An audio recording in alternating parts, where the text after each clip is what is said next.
V tem videu ti bom pokazal, kako implementiraš EliteFX Academy indikator. Ko datoteko preneseš, klikneš nanjo in te nato popelje v back office MT4 programa.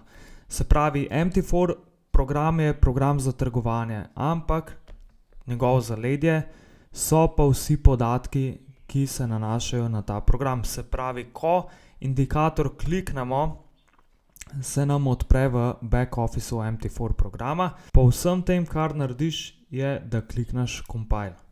Ko to urediš, si že prenesel, se je avtomatsko indikator prenesel v MT4 program.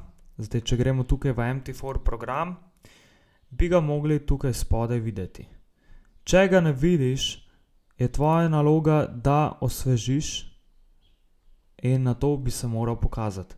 Se pravi, ko imamo indikator, klikneš nanj z levim gumbom in nato greš pod vnosi. Ko vidiš vnosi, lahko tele stvari spreminjamo. Ampak indikator je že sam po sebi nastavljen, zato ne potrebuješ nič spreminjati. Takole.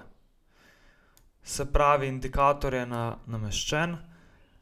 Edino, kar moramo še popraviti, je to, da se ognemo v mreži. Tole je tabelica, moč valut. Zdaj, če gremo tukaj popraviti sliko, takole, pa pobližamo, lahko vidimo vse levele. Tukaj naš risk kalkulator in zgoraj trend, moč trenda. Zdaj še ena stvar je, če bi želel tale risk popraviti na 0,5% ali pa na 2% na tvojo glavnico, če si že gledal videoposnetek o indikatorju, kjer Luka razloži, kako uporabljati indikator, naredimo še tole nastavitev. Se pravi, desen gumb, klikneš seznam indikatorjev, takole, in greš spet pod vnosi in nato gremo vse do riska. Se pravi, tukaj je risk nastavljen na 1,0, na 1% tvoje glavnice, lahko ga nastavimo na 2% tvoje glavnice.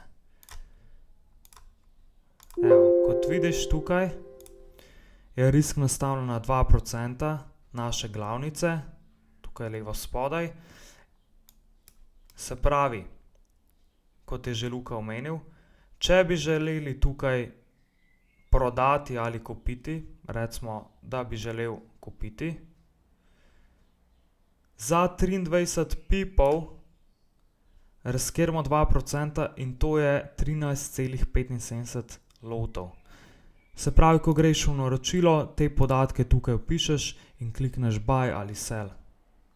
Naslednja stvar, ki se jo moraš še držati, je to, da shraniš to predlogo. Ker če ne shraniš te predloge, ki jo imamo ravnokar nastavljeno, boš moral vsakič, ko prideš v MT4 program, klikniti tukaj in nastaviti ponovno. Se pravi, desen gumb, predloga, shrani predlogo in tukaj lahko napišeš indikator. Indikator Elite. Takole. Ko imamo to, lahko kliknemo tukaj desen gumb, nov par odpremo, okno grafikona. Se pravi, kliknemo predlogo, naloži predlogo in kliknemo indikator Elite. In tukaj ga imamo. To je vse, kar potrebuješ vedeti. Za dodatno vprašanje nam piši, lahko nam pišeš na e-mail, lahko v komentar, kjerkoli, če pride do kakšnih problemov, smo vedno na voljo. Lep dan.